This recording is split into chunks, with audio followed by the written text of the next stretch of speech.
Votre matinale se poursuit sur la Sen TV, première télé urbaine du Sénégal. Bonjour à vous tous. C'est parti pour le journal. Ça a encore chauffé hier à l'Assemblée nationale. Certains députés de l'opposition, privés de parole dès le début de leur face-à-face avec le Premier ministre, ont essayé de perturber la séance et les troubles ont duré plus d'une heure et ce n'est qu'après leur départ en pleine séance que les discussions ont pu se poursuivre correctement. Mamadou Awanjai nous replonge dans l'ambiance qui a prévalu hier dans l'après-midi à l'Assemblée nationale. Seul le Premier ministre a pu garder son sang-froid dans une assemblée où tout le monde parlait et plus personne n'écoutait. Les députés de l'opposition interdits de parole dès le début de la séance n'ont rien voulu entendre. Maître El Hadji Diouf, Thierno Bocoum, Aïda Mbodj, Mamadou Diop Decroix, debout et unis comme un seul homme, se mettent alors à tirer sur le président de l'Assemblée nationale. Je vous remercie, Monsieur le Président. Monsieur le Président, honorables députés. Dans ce lot de mots qui pleuvait en abondance, il était presque impossible d'en comprendre quelque chose. C'est avec beaucoup de difficultés que les ministres interpellés essayaient de répondre aux questions des députés. C'est alors que le Premier ministre, en sa qualité de plus haute autorité présente dans la salle, après le président de l'Assemblée nationale, se mit à sermonner les députés perturbateurs. Je vous remercie, mais la démocratie, c'est aussi le respect de l'autre. Je pense que le gouvernement mérite, votre gouvernement mérite également. Je pense que votre gouvernement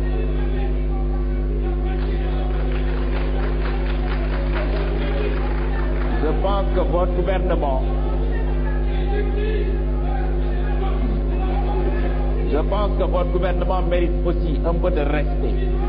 Après plus d'une heure passée à hurler et à dénoncer sans être écoutés, Maître El Hadji Diouf et ses camarades prennent leurs affaires et quittent la salle sous les huées de leurs collègues de la mouvance présidentielle. Mamadou Awanjai, comme attendu, l'affaire Lamine Diack a été soulevée à l'Assemblée nationale hier et selon le Premier ministre qui dit mettre son honneur et celui du gouvernement en jeu, le président Macky Sall n'est ni de près ni de loin mêlé à cette affaire. Macky Sall n'a pas touché un copec, a-t-il dit concernant le fils de l'ancien président de l'I2AF, et le Premier ministre a fait savoir que même si le Sénégal a des conventions judiciaires avec la France, il n'extradera jamais un de ses fils. Mohamed Boun Abdallah John, aucune nation, je pense, qui se respecte n'a le droit de brûler ses stars. En France, il existe des cas aujourd'hui, des anciens footballeurs. Aucune presse n'en parle. Pourquoi nous allons brûler nos stars? Je pense qu'il y a quelque chose que nous devons revoir également. On a dit à un moment que le monde a dit que le président Macky Sall était lié à cette opération. Faux. Je peux dire ici, de la tribune de l'Assemblée nationale, que le chef de l'État du Sénégal, le président Macky Sall, n'est mêlé ni de près ni de loin à cette opération. Et je mets mon honneur en jeu et l'honneur du gouvernement en jeu.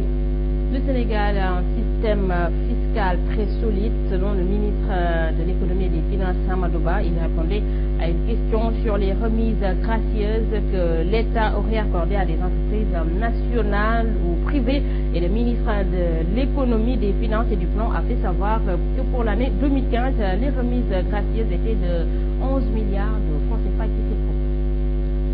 Vous avez soulevé tout à l'heure une question qui a été posée par un des syndicats de l'administration fiscale, parce qu'il y en a deux. Il y a maintenant le cas des entreprises qui peuvent avoir des difficultés. Vous avez parlé d'un chiffre de 50 milliards que j'ignore totalement. Toujours est-il que j'ai reçu ce matin un rapport des services qui estime que le niveau de renonciation pour 2015, c'est un rapport que j'ai reçu ce matin, est de 11 milliards pour 2015. Et dans ces 11 milliards, il y a 4 milliards qui concernent l'industrie chimique, parce qu'on n'a pas le droit de divulguer ces informations.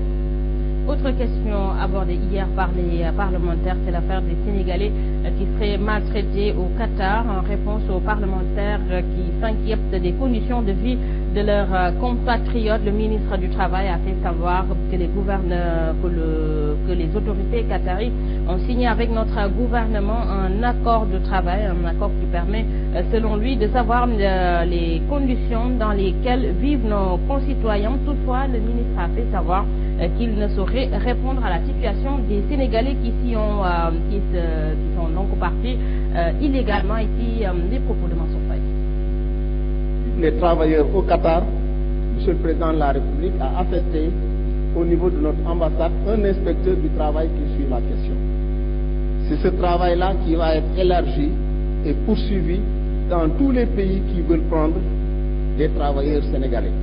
Maintenant, la difficulté, c'est que quand on part sur la pointe des pieds, quand l'État n'est pas informé des contrats qui sont soumis, il est difficile de savoir même que ces Sénégalais sont sur place et qu'ils vivent des difficultés.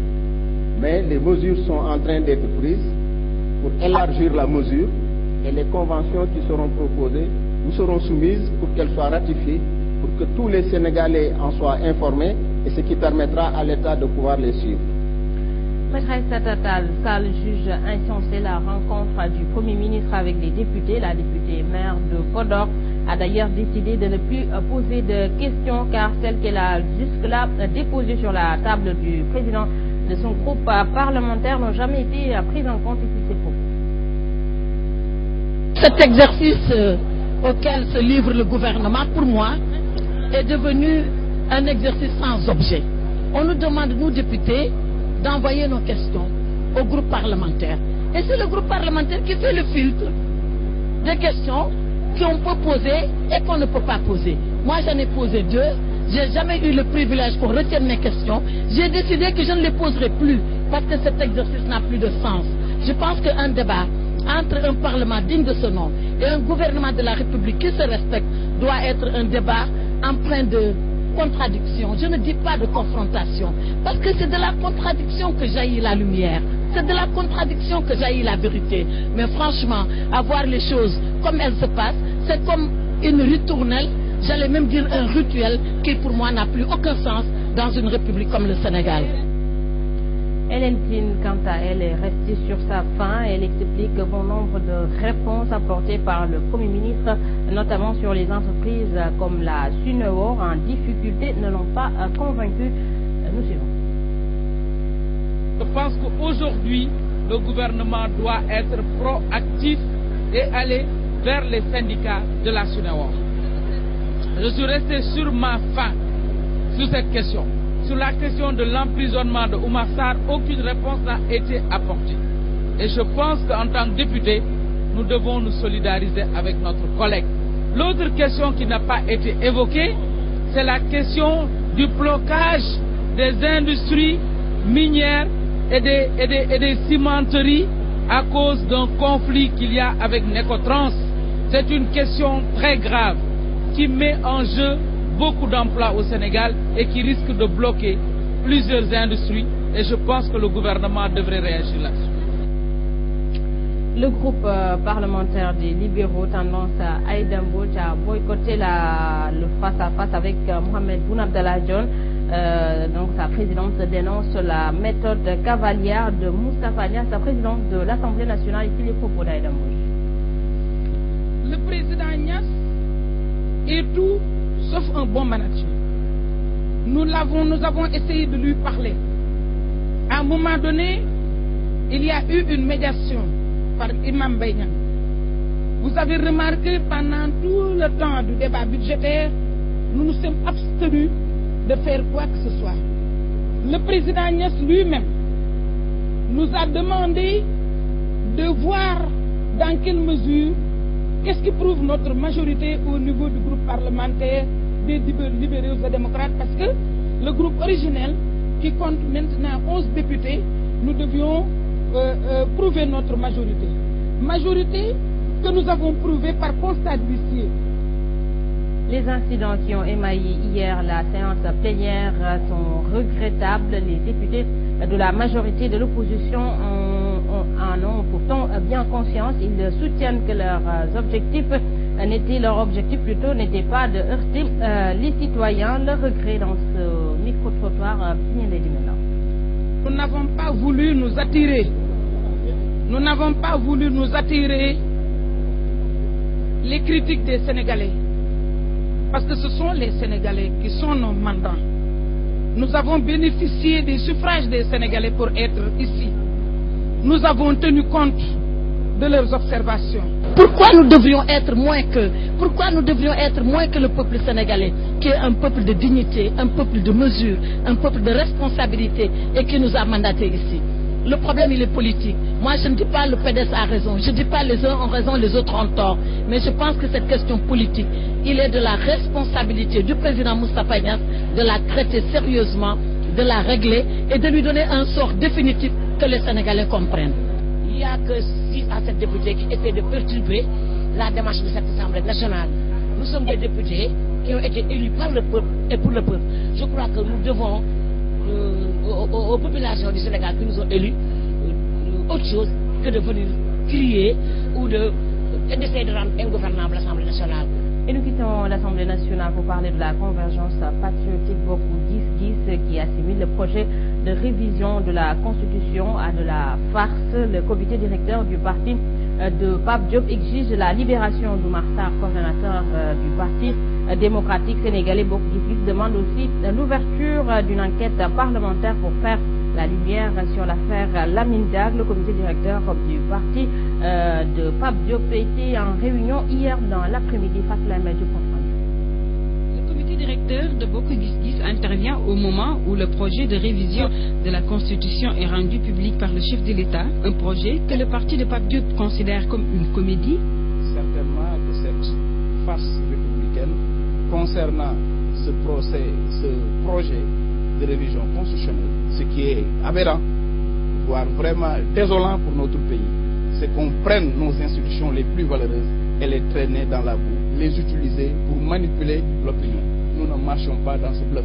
La libération d'Oumar Sarr, une forte demande de Bokk Gis Gis. Et nous avons aussi parlé du cas Oumar Sarr pour le prendre en exemple, pour dire que plus jamais nous n'accepterons et nous condamnons cette manière de faire de ce pouvoir qui cherche à museler la presse, qui cherche à bâillonner l'opposition. Il est grand temps que les gens se mobilisent et se posent. Le comité directeur n'a pas omis de se prononcer sur l'affaire Lamine Diack et veut être édifié sur cette question. Que ceux-là qui ont bénéficié de cet argent soient dénoncés au grand jour. Nous sommes de ceux qui pensent qu'une enquête parlementaire doit être lancée pour que la lumière soit faite sur le cas Lamine Diack.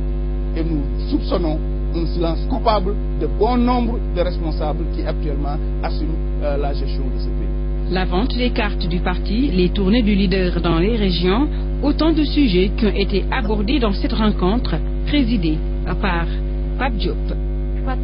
Justement, nous parlons de l'actualité judiciaire avec Ndeye Khady Gueye qui a perdu la bataille avec le parquet. La chambre d'accusation a infirmé l'ordonnance de non-lieu partiel rendue par le doyen des juges d'instruction. En clair, le dossier va retourner au niveau du juge Samba Sall qui va s'en occuper pour avoir pris la place de Mao Sémoujou. En fait, le procureur souhaite que l'ex-directrice générale du Fonds de promotion économique soit poursuivie pour tous les chefs d'inculpation. De l'autre côté, Thierno Ousmane a eu raison et la juridiction du second degré a confirmé l'ordonnance du magistrat instructeur et le parquet devra ainsi s'atteler à faire le réquisitoire définitif des informations du quotidien La Tribune.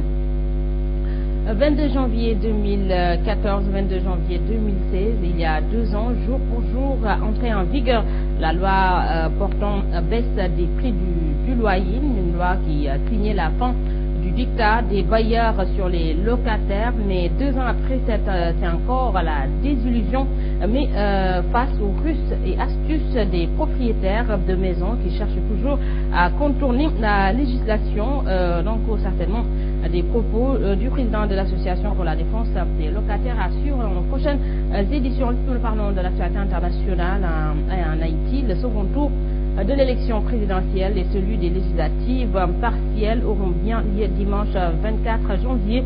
Le président sortant Michel Martelly et son premier ministre Evans Paul ont exclu ce jeudi un nouveau report du scrutin, et ce malgré la multiplication de manifestations violentes et le refus de l'opposition de participer aux élections. Voilà, mesdames et messieurs, c'est ici que se referme ce journal. L'info continue sur la première télévision urbaine du Sénégal. 7h30, Mambay Ndiaye, Ahmed Aïdara vous retrouve. C'est pour la revue des titres en Wolof, 7h45. C'est le journal. Et tout de suite, un coach s'installe dans Saint-Jean. Quant à moi, je vous retrouve à 13h pour le flash d'information. On va maintenant à la touche, c'est mon journal.